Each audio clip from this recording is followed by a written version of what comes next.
All right, hello. It's time for part two. And today we are going to be looking at what are called one-handed limits. Once again, if you have any questions, please feel free to email me. I will be answering questions about this. Whenever you need them, just email me. I'll be here. Um, so again, we're going to be talking about what are called one-handed limits.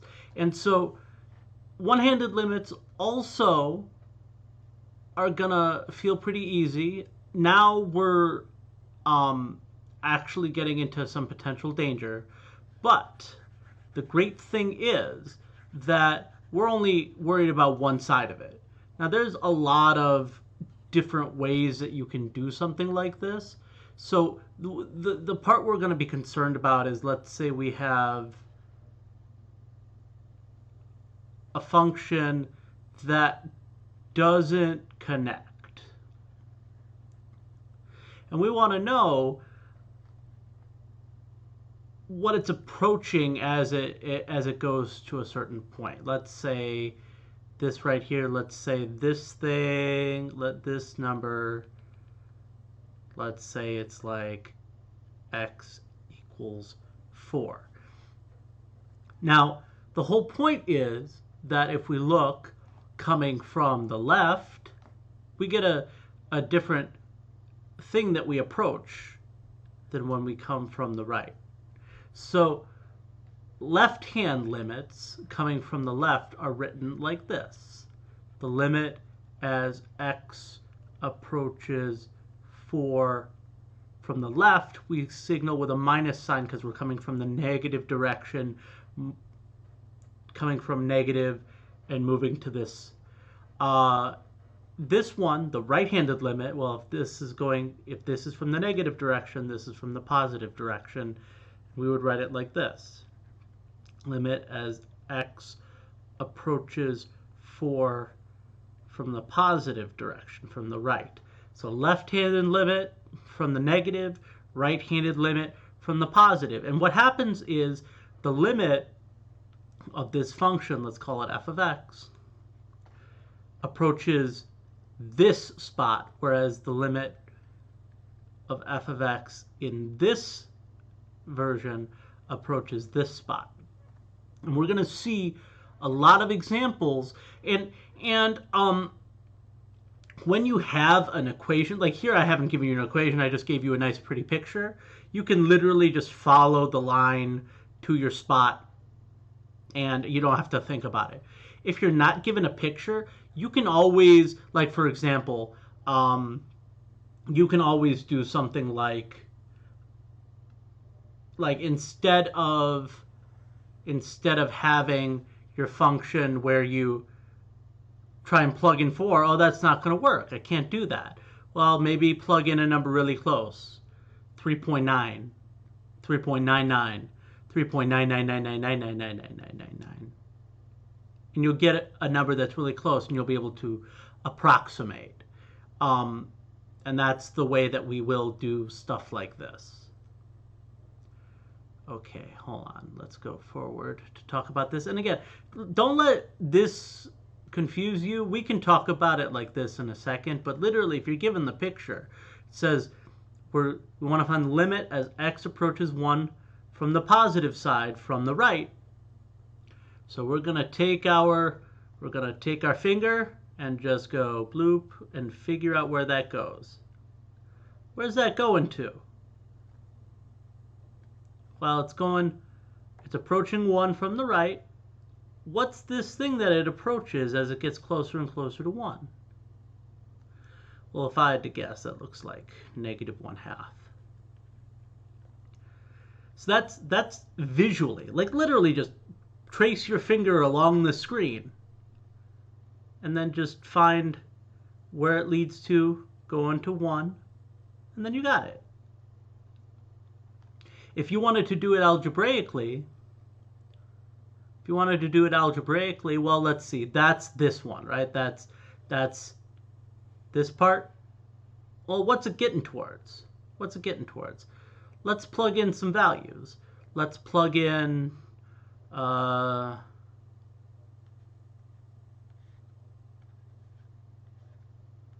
plug in like 2. What does that come out to? I'm going to pull you up right here. Let's go into the, you'll have to forgive my stuff in here. We got x over 2 minus 1. You can just go right into the hit the trace button. It'll give you approximately what you're looking for. So what happens when x is 2? It's 0, right? Well, now let's get closer. Instead of 2, let's do 1.5. Negative 0.25. Oop.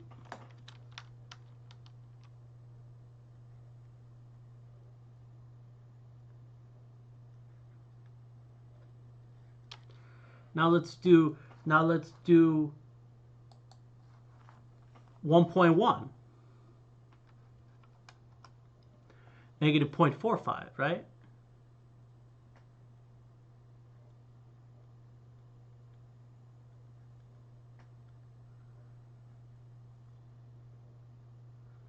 (1.01).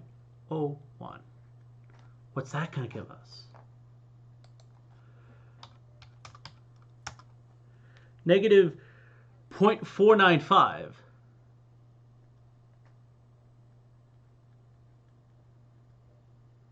And as you go through and you do more and more close numbers,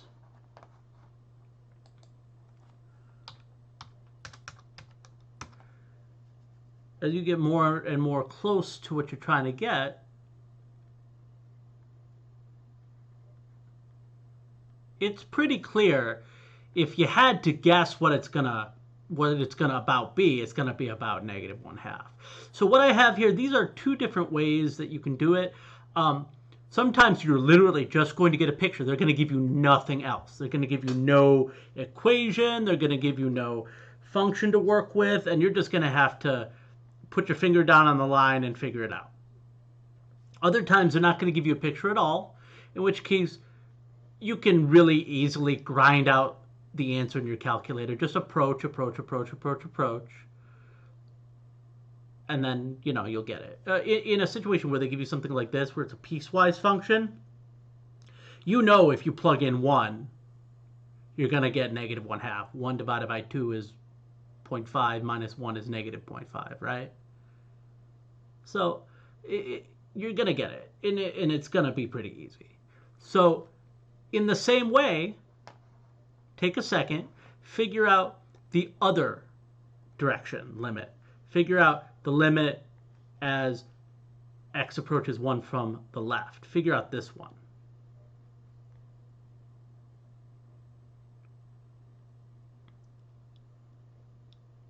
And again, we follow our finger. Just keep on going, keep on going, keep on going, keep on going. We're approaching. What is this thing that we're about to hit? Well, it looks like negative 2 to me. So the limit of, what is our function, is h of x, right? The limit of h of x as x goes to 1 from the left, well, that just approaches negative 2. That's our y value. Remember, these right here, these things that the limit approaches, these are the y values. And then this thing down here, this thing right here, these are our x values. All right? So we're going to buzz through a couple more of these. I mean, like literally all of these with the picture, you just follow your finger.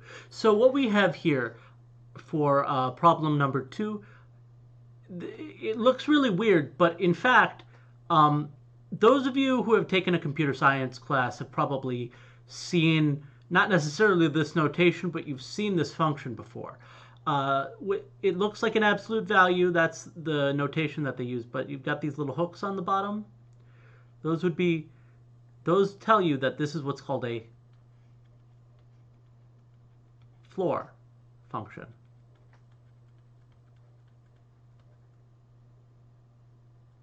Now there's floor, and if there's floor, there's ceiling. Basically, floor just means whatever the number is, it doesn't matter what the number is, round down. Ceiling would be, you know, it doesn't matter what the number is, it doesn't matter if it's 0.2, 0.3, you still round up. So the floor function like says, okay, you know how you're supposed to round 5 and above, it doesn't matter. Round down. Ceiling, it doesn't matter if it's 5 or above, 4 below, always round up. In a math class, this would be referred to as a lesser integer function, I-O-N, if I can spell. And if you're, you know, and obviously the ceiling one, instead of a lesser integer function, would be a greater integer function, right? Greatest integer function. And so from here, this is just saying, okay, on this greatest integer function, this least integer function, you're coming from the right and you're going to -3. So we're coming from the right that way, and we're going to -3 here. Well, what are we approaching as we go from this way? Well, it's just here, -2. So this one, the limit, our answer is -2. And then what if we were coming from the left? Well, we're going to 3 from the left. We get an answer of -3. So the limit coming from the right-handed limit, the plus limit, gives you -2. The minus limit ends up giving you -3. It's basically, what path did you take to get there? Oh, I went from the right. Well, I'm following this line. Oh, I went from the left. I'm following this line. All right, let's try the next one. And again, this looks ugly. But on the bright side, we've got a picture, so we don't care. So we want to know what is the function as we come from the left to 0, right? We're coming from the left. We're following, and what do we end up with for a y value? The limit of, in this case, we've got h of x as s goes to 0 from the left. We know that that comes out to, well, what's the y value there? Is 0. What about the other way? Limit of h of s as s goes to the right. Well, now we're going the other way, following this line and going to 0. Notice we come to a different answer. We come to -2. And so the thing of it is, as you're going through, you're really literally just following the path. You're just following the path. If we tried to plug stuff in here, like I said, we don't have to sit there and work this out on our fingers and toes. We can just pull up a calculator, plug in the function, and then use the trace to get close. Like, this is absolutely 100% not something you're gonna sit here and do like on paper in your head, unless for some reason it's like excessively easy. Okay, so I mean, trust when I say something this ugly, you'll have a calculator to work with. Ain't nobody gonna sit there and force you to do something in your head like this. That would be ridiculous, right? Okay. So let's try the next one. And again, I've got a picture. I don't need to sit here and try and plug it in. I know I'm trying to come from the left. Just follow along on your finger. What is that number? So the limit as r approaches 2 from the left of g of r is, and that should be a lowercase r. What am I doing? Well, what does it come out to? It comes out to this number. This y value is 3, right? What about this? The limit as r approaches 2 from the right of g of r. Well, what does that come out to? Let's see. What's the y value that we're going to on this path? Wasn't that negative 3? Yeah. Let's keep going. Okay, so once again, same thing. Let's follow from the left and from the right. Yeah, this says from the left. So like here, if you're going to answer this one question, it says from the left, that's going to be the answer that you give.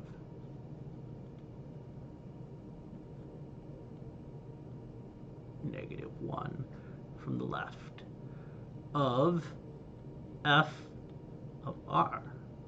Well, let's go from the left. Let's follow the path from the left and approach -1.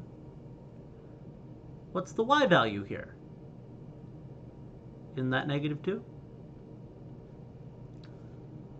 Now let's go from the right.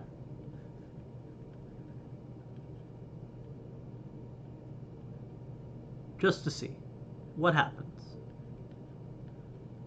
This is going to be a little bit different than the ones that we did before. All the ones before, they came out with their own answer.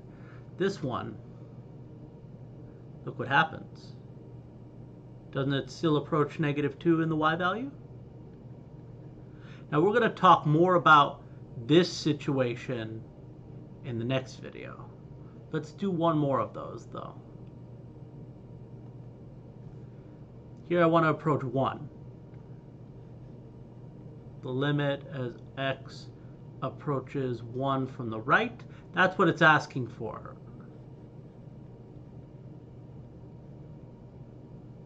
Approaching 1 from the right. Let's follow along.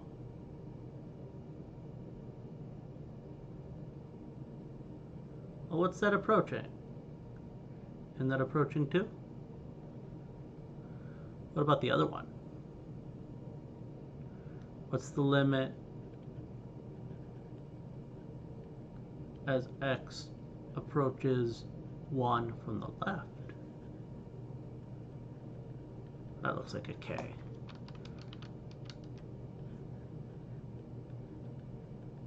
There we go. So what's this going to be? Well, let's follow the path again. And we should see, hey, wait, this is also approaching 2.